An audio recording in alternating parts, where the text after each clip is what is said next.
قدر والے جانتے ہیں عز و شان اہل بیت۔ گھر لٹانا، سر کٹانا، کوئی تجھ سے سیکھ لے۔ گھر کٹانا، گھر لٹانا، سر کٹانا، کوئی تجھ سے سیکھ لے۔ جان عالم ہو فدا اے خاندان اہل بیت۔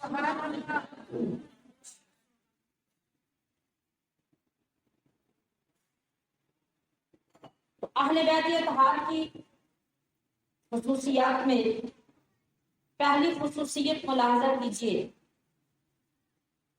یہ خاندان وہ عظمت و شان والا خاندان ہے جن کے اوپر اللہ پاک نے زکوٰۃ کا لینا حرام فرما دیا۔ یعنی اہل بیت کرام کو زکوٰۃ اور واجب صدقہ، واجب صدقہ کیا ہوتا ہے؟ جیسے قسم کا کفارہ، جیسے روزے کا فدیہ، جیسے فطرانہ، یہ واجب صدقے ہوتے ہیں۔ یہ بھی کسی سید کو جس کا یقینی علم ہے کہ یہ واقعی ہی سید ہے اور اہل بیت میں سے ہے، اس کو ہم نہیں دے سکتے، اور ان کا لینا بھی حرام ہے۔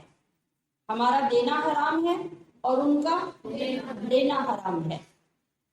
اگرچہ وہ غریب ہوں، اگرچہ وہ مفلس ہوں، اگرچہ نظام زندگی چلانا ان کے لیے مشکل ہو جائے، اس کے باوجود وہ زکوٰۃ اور واجبات صدقات نہیں لے سکتے۔ تو جس طرح ہمارے اوپر ہماری اولاد، ہمارے ماں باپ اور ہمارے عزیز و اقارب کی کفالت کرنا واجب ہے، اسی طرح سادات کی کفالت کرنا، ان کی ضروریات کا خیال رکھنا ہمارے اوپر واجب ہے۔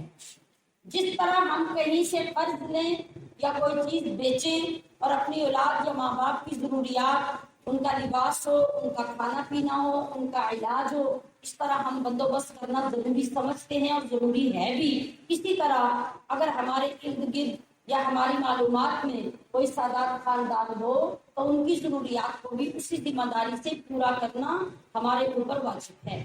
آپ نے سنا، میں نے اس سے پہلے عرض کیا کہ کائنات کے والی نے کیا ارشاد فرمایا کہ اگر میرے اہل بیت میں سے کوئی غریب ہوا، کوئی کمزور ہوا اور تمہارے احسان کا بدلہ نہ دے سکا تو پھر قیامت میں مجھ محمد سے آ کے اس کا بدلہ لے۔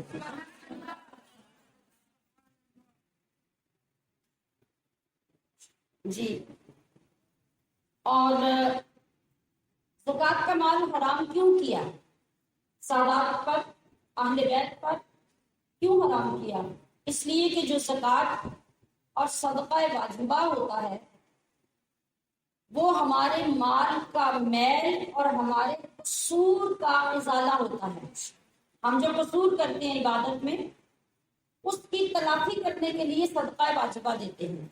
مثلا روزہ نہیں رکھا تھا تو قصور کیا تھا نا، اس کا فدیہ دیا۔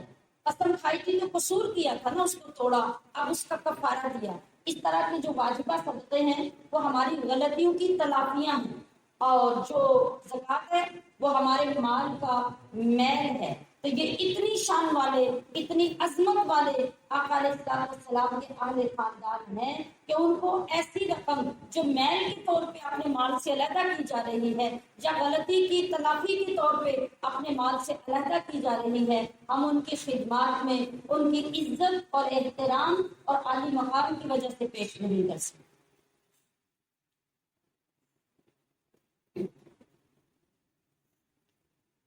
اور اب جو آپ صلی اللہ تعالی علیہ وسلم نے اس کے لیے وضاحت فرمائی کہ جو بنی ہاشم ہیں، آپ کا جو خاندان ہے، آپ کے خاندان کے جو سربراہ حضرات ہیں، آگے جن کی اولادوں کو بنی ہاشم کہا جاتا ہے، ایک تو اولاد ہوگی حضرت امام حسن علیہ السلام اور دوسری امام حسین علیہ السلام کی۔ اس کے علاوہ جو بنی ہاشم ہوں گے، نبی کریم صلی اللہ علیہ وسلم کا جو خاندان، جو ہاشمی خاندان ہے، اس میں جن لوگوں کی اولادوں کو زکوٰۃ نہیں دی جائے گی وہ ہوں گے ایک حضرت علی کی اولاد۔ حضرت علی کی جو اولاد حضرت فاطمہ الزہرا سے ہے وہ تو حسنی اور حسینی سید کہلاتی ہیں۔ حضرت امام حضرت علی رضی اللہ تعالی عنہ کی جو اولاد حضرت فاطمہ الزہرا کے علاوہ باقی بیویوں سے ہے، سمجھ آ رہی بات کی؟ وہ آپ کی اولاد اس میں شامل ہوگی، یعنی بنی ہاشم میں وہ اولاد کہلائے گی۔ حضرت علی کی اولاد، حضرت جعفر کی اولاد، حضرت عقیل کی اولاد، حضرت عباس کی اولاد اور حضرت حارث کی اولاد۔ حضرت حارث اور حضرت عباس یہ نبی کریم صلی اللہ علیہ وسلم کے بھی اور حضرت علی المرتضیٰ کے بھی چچا ہیں دونوں۔ حضور نبی کریم صلی اللہ علیہ وسلم اور حضرت علی المرتضیٰ دونوں چچا کے بیٹے ہیں نا۔ حضرت علی نبی علیہ السلام کے چچا کے بیٹے بھائی بھی ہیں جو حضرت ابو طالب کے بیٹے ہیں۔ اس کے علاوہ آپ کے چچا حضرت حارث اور آپ کے چچا حضرت عباس، ان کی اولادیں بھی بنو ہاشم میں آئیں، اور حضرت علی، حضرت جعفر، حضرت عقیل یہ تینوں بھائی ہیں، ان کی اولادیں بھی بنو ہاشم میں آئیں۔ ان 5 افراد کی اولادیں بنو ہاشم کہلاتی ہیں، اور ان میں سے بھی کسی کو کوئی شخص زکوٰۃ نہیں دے سکتا، اور یہ لوگ آپس میں بھی ایک دوسرے کو زکوٰۃ نہیں دے سکتے۔ یعنی ہاشمی لوگ آپس میں ہاشمی کو، سید کو بھی زکوٰۃ نہیں دے سکتا، اور کوئی دوسرا شخص باہر کے خاندان سے بھی ان کو زکوٰۃ نہیں دے سکتا۔ ان کا دینا حرام، ان کا لینا حرام۔ دوسری خصوصیت آقا علیہ الصلوۃ والسلام کے اس مقدس خاندان یعنی اہل بیت میں کیا ہے کہ یہ تمام اہل بیت حسب میں بھی اور نسب میں بھی تمام انسانوں سے افضل و اعلیٰ ہیں۔ حضرت عبداللہ بن عمر رضی اللہ تعالی عنہ سے روایت ہے کہ رسول کریم علیہ الصلوۃ والتسلیم نے فرمایا کہ اللہ تعالی نے حضرت اسماعیل علیہ السلام کی اولاد میں سے قبیلہ کنانہ کو منتخب کیا، کنانہ میں سے قریش کو افضل بنایا، اور قریش میں سے بنی ہاشم کو افضل بنایا، اور بنی ہاشم میں سب سے زیادہ افضل مجھے بنایا۔ اور حضرت عبداللہ بن عمر اسی بات کو یوں روایت کرتے ہیں کہ اللہ تعالیٰ نے مخلوق پیدا فرمائی تو اس میں بنی آدم کو منتخب کیا، یعنی چن لیا۔ جیسا کہ بنی آدم کون ہے؟ آدم کی اولاد، ان کو اشرف المخلوقات بنایا۔ پھر بنی آدم یعنی پوری اولاد آدم جو پوری دنیا میں پھیلی ہے، اس میں سے عرب کو منتخب کر دیا۔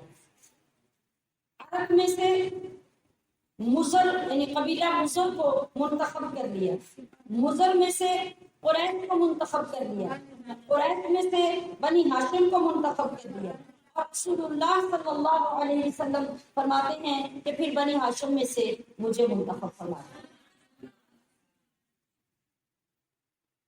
اور امام احمد ام المومنین حضرت عائشہ رضی اللہ تعالی عنہا سے روایت کرتے ہیں، آقا علیہ السلام نے ارشاد فرمایا کہ جبریل امین نے مجھ سے کہا، کس سے؟ حضور صلی اللہ علیہ وسلم سے جبریل امین نے کیا کہا؟ یا رسول اللہ، میں نے زمین کے مشرق اور مغرب الٹ ڈالے۔ الٹ پلٹ کر کسی چیز کو دیکھنا کا کیا مطلب ہوتا ہے؟ اچھی طرح اس کو کھنگال لیا، اندر سے باہر سے، دائیں سے بائیں سے، اوپر سے نیچے سے۔ تو عرض کیے یا رسول اللہ، میں نے مشرق و مغرب کو اچھی طرح کھنگال کے الٹ پلٹ کر دیکھا، لیکن میں نے محمد صلی اللہ علیہ وسلم سے افضل کسی کو نہیں پایا۔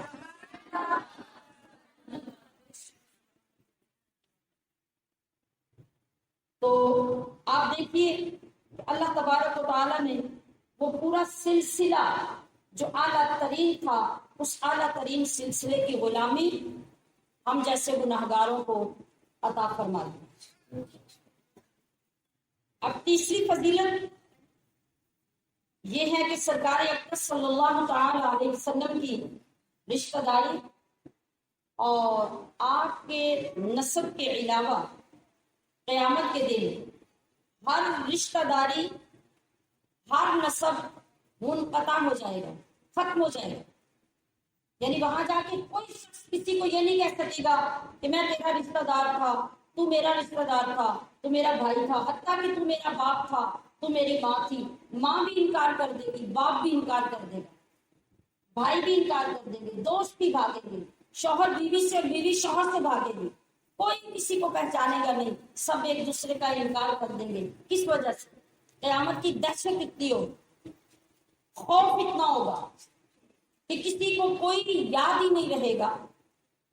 ایسے وقت میں ہمارے آقا رحمت للعالمین شفیع المذنبین ارشاد فرما رہے ہیں، کل سبب و نسب ینقطع یوم القیامہ الا سببی و نسبی، کہ لوگوں تمام رشتے، تمام نسب قیامت میں ختم ہو جائیں گے، چھوٹ جائیں گے، سوائے میرے حسب اور میرے نسب کے، کہ جس کی رشتہ داری کسی بھی طریقے سے میرے ساتھ ہوگی وہ رشتہ اس کا قیامت کے دن ہوگا۔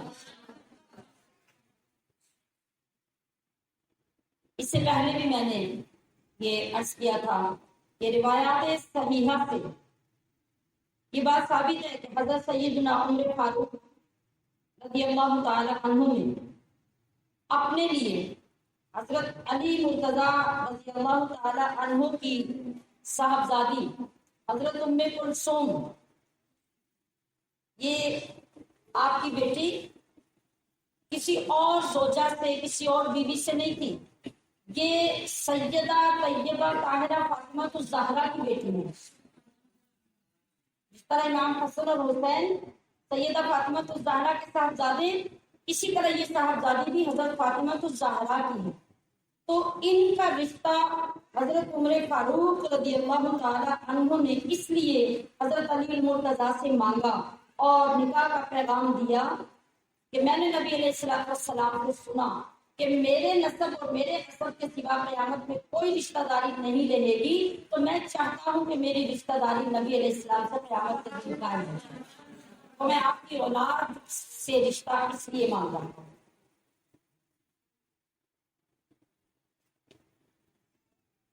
اور اس کے بعد جو چوتھی خصوصیت اللہ پاک نے اہل بیت کو عطا فرمائی وہ یہ ہے کہ صحابہ کرام کے زمانے میں اہل بیت کے لیے اشراف کا لفظ بولا جاتا تھا، جس طرح آج سید کا لفظ بولا جاتا ہے۔ تو صحابہ کے زمانے میں نبی علیہ السلام کے اہل بیت کے لیے سید کا لفظ نہیں، اشراف کا لفظ بولا جاتا تھا۔ پھر زمانہ گزرنے کے ساتھ یہ لقب صرف حسنی اور حسینی سادات کے لیے خاص ہو گیا،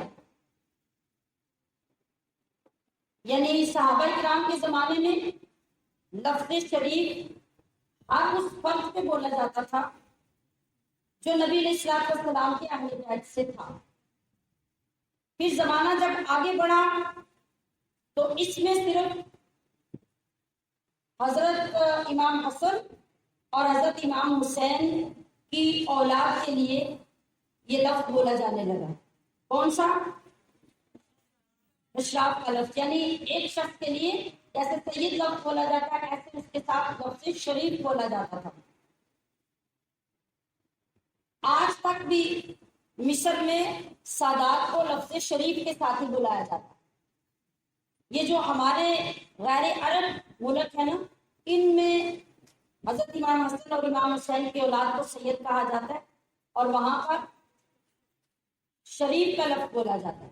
عرب میں ہر بزرگ جو آدمی ہوتا ہے نا اپنے سے بڑا ہوتا ہے، جس کے لیے ہم لفظ محترم بولتے ہیں یا جناب بولتے ہیں، تو عرب میں ان تمام لوگوں کو سیدی کہا جاتا ہے۔ میرے سید، میرے سردار یا میرے محترم، اس کے لیے عرب کا یہ لفظ ہے۔ ہمارے علاقے جو غیر عربی ہیں، جہاں پر ان شہزادوں کی اولادوں کے لیے لفظ سید بولا جاتا ہے۔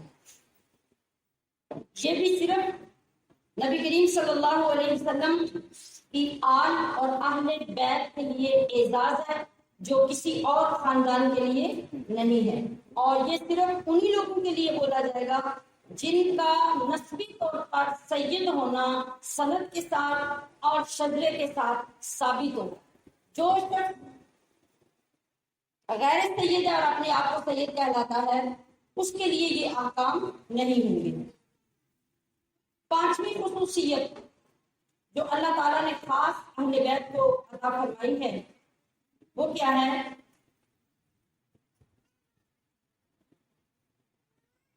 کہ جب تک کسی سید سے خدا نہ خواستہ کفر صادر نہ ہو جائے، کھلے عام وہ کفر یا کلمہ نہ کہہ دے یا اپنا مذہب اسلام نہ چھوڑ دے، اس وقت تک کھلے عام کسی سید کی بے حرمتی کرنا اور اس کی توہین کرنا جائز نہیں ہوگا۔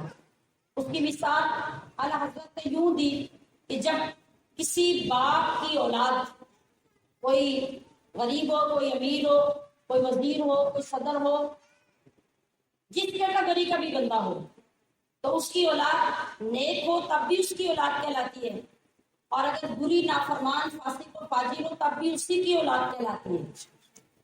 تو اسی طرح اہل بیت میں سے اگر کوئی گناہگار ہوگا تو وہ کہلائے گا اہل بیت ہی، اور کسی غیر سید کو اس کی سرعام توہین کرنے کی اور نافرمانی کی اجازت نہیں ہوگی، بے عزتی کرنے کی اجازت نہیں ہوگی۔ ہاں، اگر وہ بد مذہب ہو جائے، اگر وہ اسلام سے نکل جائے، تو پھر اس کا احترام اور اس کا ادب کسی پر لازم نہیں ہوگا۔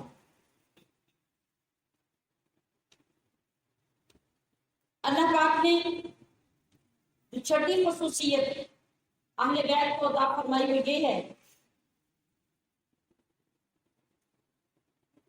کہ وہ حضرت فاطمہ الزہرا سلام اللہ تعالی علیہا کی اولاد ہونے کے باوجود رسول کریم کی اولاد کہلاتے ہیں۔ یعنی رسول اللہ صلی اللہ علیہ وسلم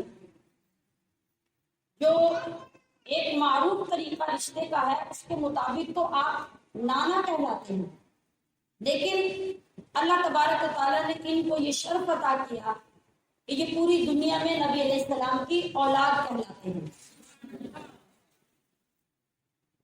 امام طبرانی نے یہ حدیث بیان کی کہ سرکار اقدس صلی اللہ علیہ وسلم نے ارشاد فرمایا، ان اللہ عز وجل جعل ذریۃ کل نبی فی صلبہ وان اللہ تعالی جعل ذریتی فی صلب علی ابن ابی طالب۔ ہر نبی کے لیے بھی یہی قانون رہا جو باقی لوگوں کے لیے ہے، یعنی ہر نبی کی اولاد اس کی اپنی پشت سے پیدا ہوئی، لیکن آپ علیہ السلام فرما رہے ہیں کہ میری اولاد کو اللہ تعالیٰ نے علی بن طالب کی پشت سے پیدا فرمایا۔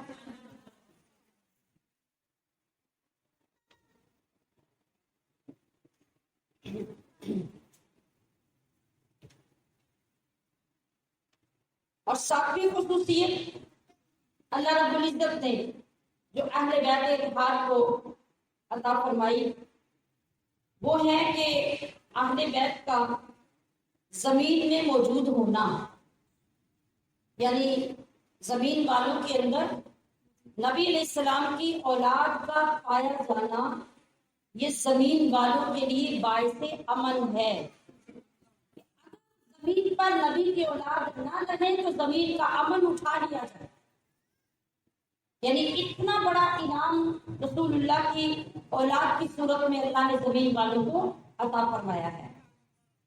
جیسا کہ حدیث پاک میں ہے، نبی علیہ السلام نے ارشاد فرمایا، النجوم امان لأہل السماء، ستارے آسمان والوں کے لیے امان ہیں، اور وَأَهْلُ بَيْتِي أَمَانٌ لِأَهْلِ الْأَرْضِ، اور جو میرے اہل بیت ہیں وہ زمین والوں کے لیے امان کا باعث ہے۔ اسی طرح جس طرح ستارے آسمان والوں کے لیے باعث امان ہے، یعنی اتنا بڑا انعام اور اتنا بڑا تحفہ رسول اللہ کی اولاد کی صورت میں ہمارے پاس زمین پہ موجود ہے۔ اور آٹھویں خصوصیت، جتنے بھی لوگ، جتنی بھی دنیا، جتنے بھی نبی، جتنے بھی رسول اللہ پاک نے پیدا فرمائے اور ان کی امتوں کو بھیجا، اور خود رسول اللہ صلی اللہ علیہ وسلم کی جو امت ہے، ان تمام لوگوں سے پہلے رسول اللہ صلی اللہ علیہ وسلم کی اولاد جنت میں داخل ہوئی۔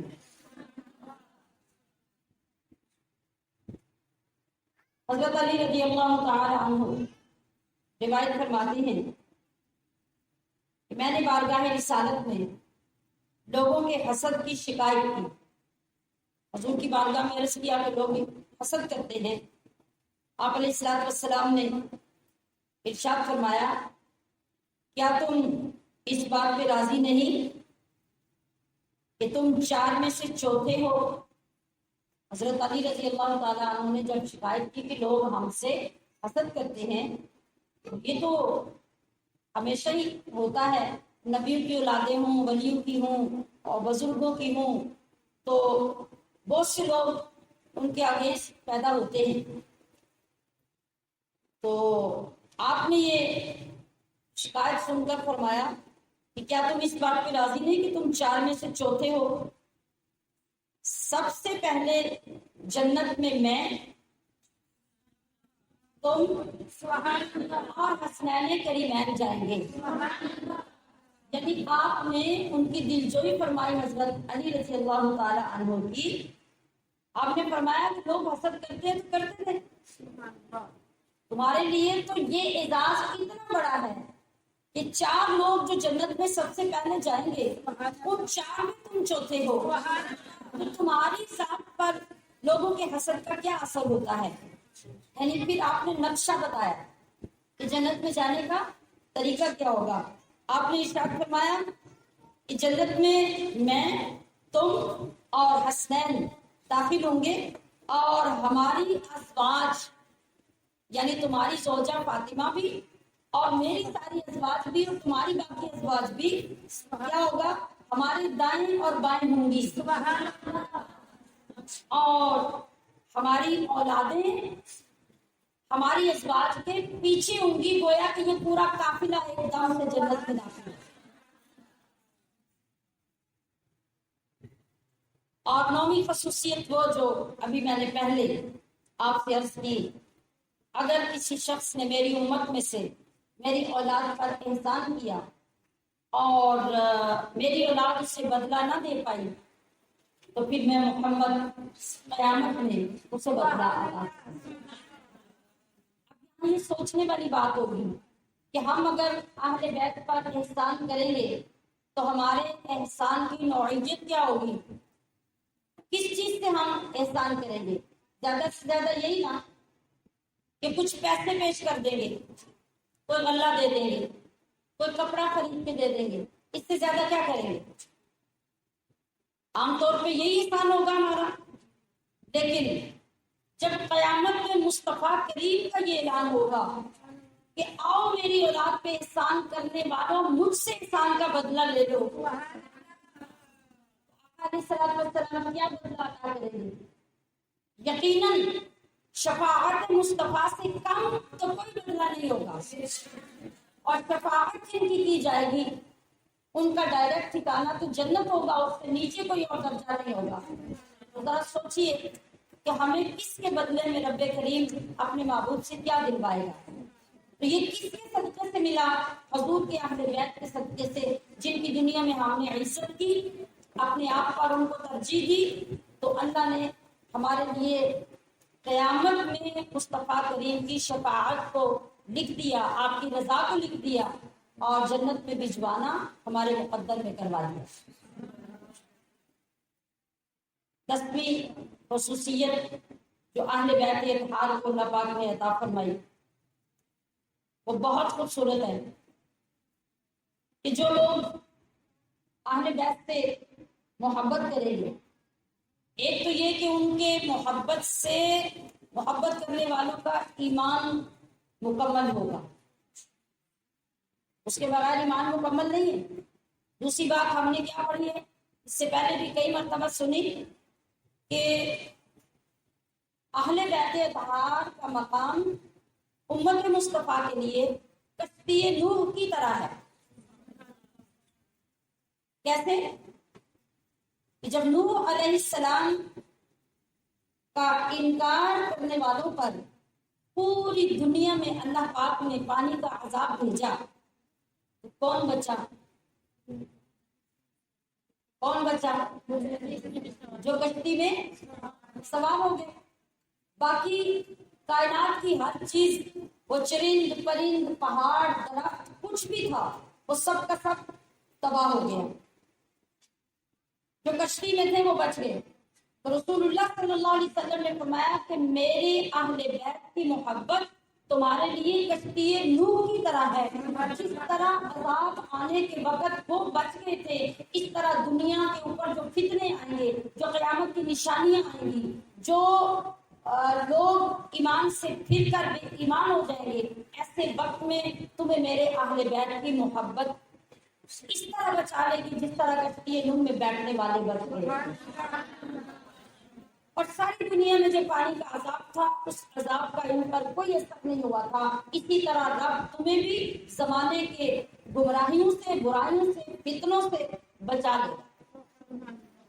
اور اس کے علاوہ کیا ہوگا کہ جو شخص اپنی زندگی محبت اہل بیت میں گزارے گا، اللہ پاک اس برکت کی وجہ سے اس کی عمر لمبی کرے گا، اس کو لمبی عمر عطا فرمائے گا۔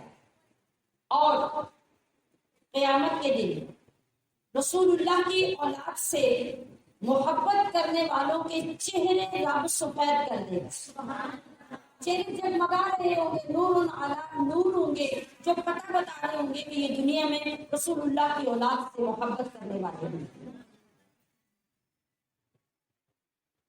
تو اب آج ہم نے 10 خصوصیات جمع کی جو اللہ پاک نے ساری دنیا سے الگ تھلگ اپنے محبوب کی اولاد کو عطا کی۔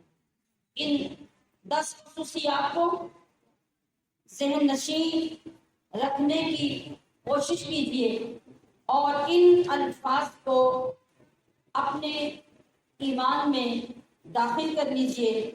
پارہ ہائے صحف غنچہ ہائے قدس، پارہ ہائے صحف غنچہ ہائے قدس، اہل بیت نبوت پہ لاکھوں سلام۔ آب تطہیر سے جس میں پودے جمے، آب تطہیر سے جس میں پودے جمے، اس ریاض نجابت پہ لاکھوں سلام۔ اور خون خیر الرسل سے ہے جن کا خمیر، خون خیر الرسل سے ہے جن کا خمیر، ان کی بے لو طینت پہ لاکھوں سلام۔ اللہ پاک ہمیں زندگیوں میں ان راستوں پہ چلنے کی توفیق عطا فرمائے جن راستوں کو اس نے صراط مستقیم فرمایا ہے، جس سے ایمان کی مضبوطی حاصل ہوتی ہے، اور ان مبارک راتوں اور مبارک دنوں کی حاضریوں کے سبب سے اللہ پاک ہماری بخشش فرمائے۔ وما علیہ الا البلاغ المبین۔